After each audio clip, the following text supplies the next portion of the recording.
থেকে বাংলাদেশকে বের হয়ে আসতে হবে।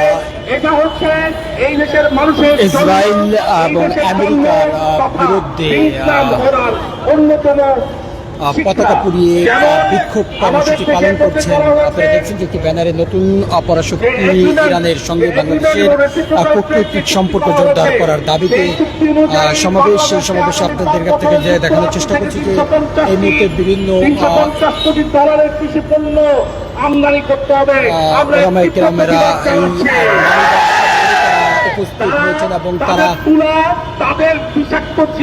কিছুক্ষণ আগে আমরা দেখেছি যে আমেরিকা এবং ইসরায়েলের পতাকা পুড়িয়ে কিন্তু তাদের যে ইরানের পক্ষের সমর্থন সেটা কিন্তু তারা ব্যক্ত করছেন এবং এই মুহূর্তে দেখছেন তাদের যে বিভিন্ন দাবি সেগুলো জানাচ্ছেন।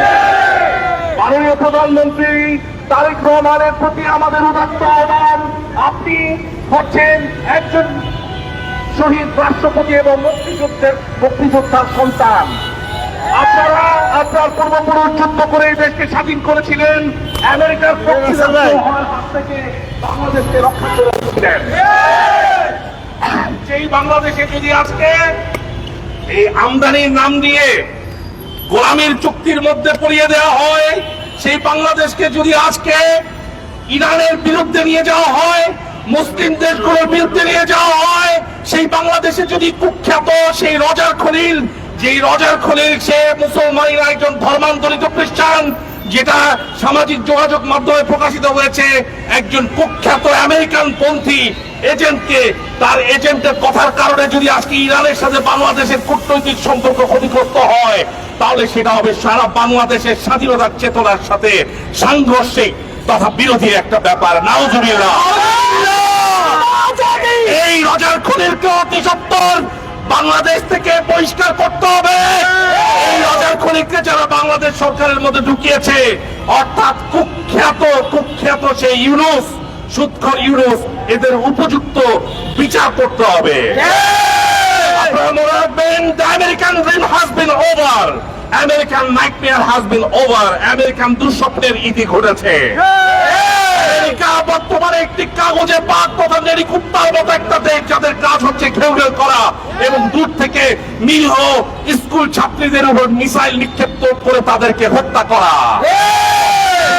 এই আন্তর্জাতিক নেড়ি কুত্তা আমেরিকাকে খুশি করা কখনো বাংলাদেশের আন্তর্জাতিক পলিসি হতে পারে না।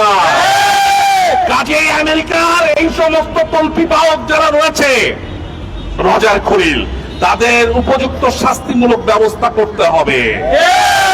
আপনারা জানেন আমেরিকা থেকে এলএনজি আনার জন্য চুক্তি হয়েছে, আমরা এই সমস্ত চুক্তিকে প্রত্যাখ্যান করছি। বাংলাদেশের এনার্জি সেক্টরের জন্য বাংলাদেশের তেল গ্যাসকে উত্তোলন করার ব্যবস্থা করতে হবে। আমরা কোন Chevron, ConocoPhillips, KrisEnergy, Halliburton, American ইহুদিবাদী বহুজাতিক কোম্পানির দাসত্বে আমাদের দেশের খনিজ সম্পদকে ঠেলে দিতে পারি না। দেশের বাপেক্সকে, এই দেশের পেট্রো বাংলাকে পরিপূর্ণভাবে অধিকার দিতে হবে নিজ নিজ দেশের খনিজ সম্পদকে উত্তোলন করার জন্য। যদি বাংলাদেশের সরকারি প্রতিষ্ঠানগুলো সেজন্য সক্ষম না হয়, তাহলে প্রয়োজনে তুরস্ক, পাকিস্তান, ইরান থেকে, ব্রুনাই থেকে, ইন্দোনেশিয়া থেকে, সমস্ত মুসলমান দেশগুলো থেকে সহযোগিতা করে বাংলাদেশের তেল গ্যাস উত্তোলন করতে হবে, সম্পদকে আহরণ করতে হবে। আপনারা জানেন বিগত এই কথিত তত্ত্বাবধায়ক সরকার তারা বোয়িং বিমান কেনার জন্য চুক্তি করেছে। অন্তর্বর্তী সরকার তারা বোয়িং বিমান কেনার জন্য তারা চুক্তি করেছে এবং সেই চুক্তি এখন পর্যন্ত বলবৎ রয়েছে। এই চুক্তিকে অতি বিলম্বে বাতিল করতে হবে। এবং দেখা যাচ্ছে যে তারা বিভিন্ন ভাবে তারা বাংলাদেশের মধ্যে তারা বহুত্ববাদ ঢুকানোর চেষ্টা করছে। বলেন বাংলাদেশকে স্বাধীন করেছে কারা? একত্ববাদীরা নাকি বহুত্ববাদীরা? একত্ববাদী তথা তৌহিদ এবং রেসালতবাদীরা বাংলাদেশকে স্বাধীন করেছে। সেখানে আজকে বহুত্ববাদের নাম দিয়ে কুফরি শিরকি বাংলাদেশের 98% মুসলিম জনসাধারণের উপর চাপিয়ে দেওয়ার চেষ্টা করা হচ্ছে। আমরা তীব্র বিরোধিতা জানাই। দেশবাসী, আপনারা জানেন আমাদের দেশের মধ্যে তারা বিগত যেই মুশরিকদের পাচারা দালালরা আমাদের দেশের আকাশ প্রতিরক্ষা ব্যবস্থাকে তারা পঙ্গু করে রেখেছে। কিছুদিন আগে ট্রোলের শিকার হয়েছে বাংলাদেশের মিসাইল সক্ষমতা নিয়ে সামাজিক যোগাযোগ মাধ্যমে নেটিজেনরা তারা অনেক হাসাহাসি করেছে। কারণ যেখানে আজকে পার্শ্ববর্তী দেশ মিয়ানমার তারা 700 কিলোমিটার রেঞ্জের মিসাইল ডেভেলপ করেছে, সেখানে বাংলাদেশের মিসাইল গুলো 100 কিলোমিটার, 150 কিলোমিটার, 200 কিলোমিটার কেউ পার হতে পারে না। নাউজুবিল্লাহ। আমাদেরকে বাংলাদেশকে অনতিবিলম্বে পারমাণবিক শক্তিধর সেই পাকিস্তান থেকে মিসাইল টেকনোলজি বাংলাদেশে আমদানি করতে হবে। ইলেকট্রনিক ওয়ারফেয়ার ডিভাইস সমূহ বাংলাদেশে আমদানি করতে হবে। বর্তমানে ইরান সারা বিশ্বের মহাবৈশ্বিক শক্তিতে পরিণত হয়েছে। ইরান থেকে সিজিল, ফাতাহ, ইমাদ, সাইবার শাহ 4 এই বিমান সমূহকে, এই মিসাইল সমূহকে বাংলাদেশে আমদানি করতে হবে। তুরস্ক আয়রন ডোমের বিপরীতে তারা তৈরি করেছে স্টিল ডোম, তৈরি করেছে মাল্টিলেয়ার এয়ার ডিফেন্স সিস্টেম তারা তৈরি করেছে। এই তুরস্কের মাল্টিলেয়ার এয়ার ডিফেন্স সিস্টেম বাংলাদেশে আমদানি করতে হবে।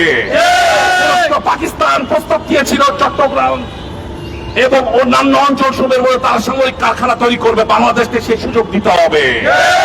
এবং প্রিয় দেশবাসী, আপনারা জানেন আমরা ফিলিস্তিনের মুসলমানদের জন্য আমরা ব্যথিত, আমরা ইরানি মুসলমানদের জন্য ব্যথিত। তেমনই ভাবে রোহিঙ্গা মুসলমানদের প্রতি সমবেদনা প্রকাশ করে রোহিঙ্গা মুসলমানদেরকে অনতিবিলম্বে তাদের দেশে ফিরে যাওয়ার ব্যবস্থা করতে হবে।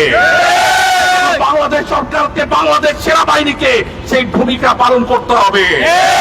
30 লক্ষ জনগণকে বসিয়ে বসিয়ে খাওয়াতে পারি না, আমরা তাদেরকে সুসজ্জিত করে মুক্তিযুদ্ধ হিসেবে তাদের নিজ ভূমিতে প্রেরণ করতে হবে।